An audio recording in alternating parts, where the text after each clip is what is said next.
Lambo or Pinto? It's up to you guys. Hey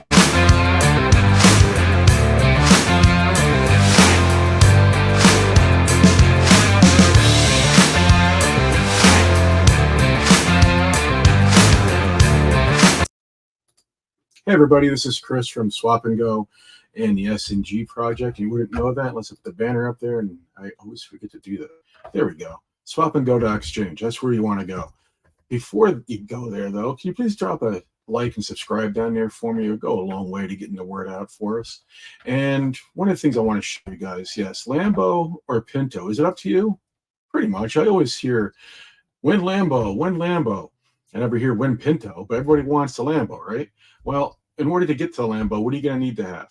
You're going to need to have some patience. You need to do your own due diligence. You're going to need to do some reading, watch some videos, do things like that, and make good decisions, right? But before we get to that, let me show you. Well, we had it there first time. I want to give you a little shout out to the Swap and Go exchange. This is our own little decentralized exchange. We have a couple of blockchains on there, just in case you didn't know. We have BNB, we have the ETH, we got limit swapper, we have token to token swapping, there's staking, which involves Preem, it involves the S&G token, which fuels the Swap and Go exchange, and we have our partner token, Playworld, right? Go near to the staking, back and forth between the ETH and the BNB, and you can find different staking options on there, and it's good stuff, right? So what am I talking about when I say it's up to you guys, right? What do you want? Do you want a Pinto or do you guys want a Lambo? And I got, this reference right up above me. I have the two different cars that people talk about. Obviously, people are going to want the Lambo over the dilapidated, probably pre-exploded Ford Pinto. Anybody as old as me knows what I'm talking about, but the pre-exploded. Panic in the crypto market. Bitcoin and Ethereum are collapsing. Are they really collapsing? The answer is no. All right. Yes, you could look at the price and say it went down 8% in a little bit of time, but is it collapsing? Well, right now it's at 56,548. When I woke up this morning, it was at 54,000 something, and Ethereum is on its way to go back over $300 or $3,000 per coin. So is it collapsing? No, it's going back up. What has been going on?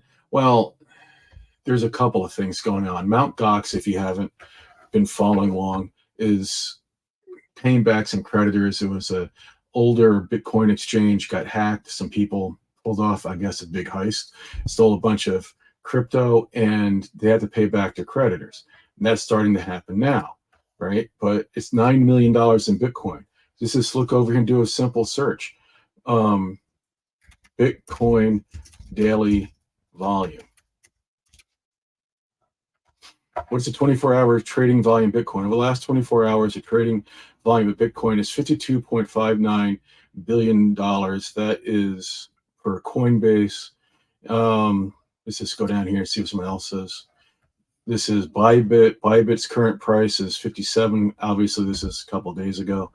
24-hour volume of 34 billion. Whether it's 34 billion, 59 billion, both those numbers are significantly better than the 9 billion. 9 billion sounds like a lot, but you're talking about a fraction of the Bitcoin volume that has to be paid back by Mt. Gox.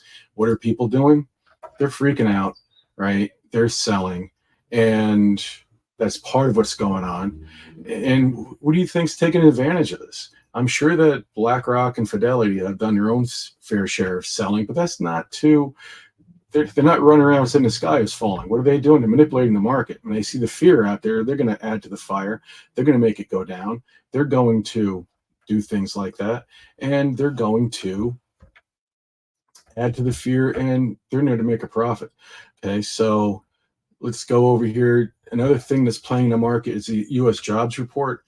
The Fed was supposed to lower the interest rates, but they can't lower the interest rates when it looks like the economy is still going up. Because if you lower interest rates with a stronger economy, and yes, the economy, a lot of the metrics show that the economy is actually doing well, right? The inflation will go up. So they can't lower the interest rates.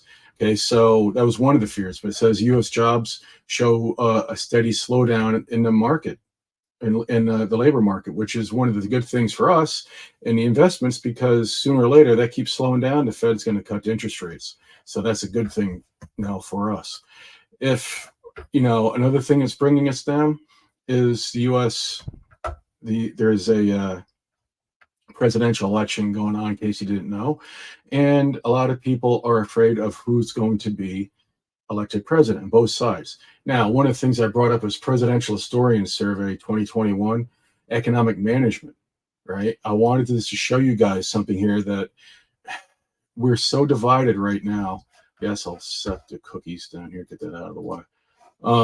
We're so divided right now with the Republican Democrats that a lot of times people don't actually go and look at the stats. And I'm not taking one side over the other here. It's not something I'm going to do on this channel. I just want to show you some historical facts. The number one rated president was Abraham Lincoln, right? If you listen to the debates of the night, someone would be telling you it was them. It's not even close. Abraham Lincoln was the number one president for economic growth, right? It's right here, historical C-SPAN's presidential historians 2021. Next comes George Washington, then it's Franklin Roosevelt. So what you have here is Republican, and then you have a Democrat, and I believe Teddy Roosevelt was Republican, then Clinton's the next as a Democrat, and Eisenhower is a Republican. You have to come way down here to get to the more more recent presidents, right? But my point here is to show you that what do you have? You got a Republican, then you got a Democrat, then you got a Republican, then you got a Democrat, then you got a Republican, then you got a Democrat on here, right? So you guys get the pattern. There's no rhyme or reason. It doesn't matter if it's Republican or Democrat who's elected to office. Both have equal opportunities to make the economy do well. And what happens when presidents get in there?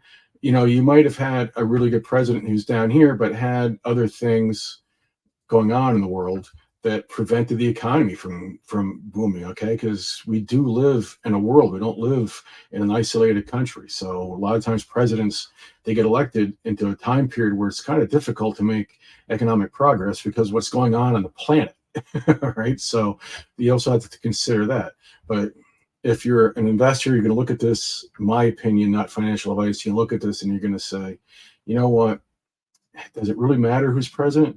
Well, historical facts will show you that no, it doesn't matter if they're Republican or Democrat, because you have equal opportunity to have a good economy, correct?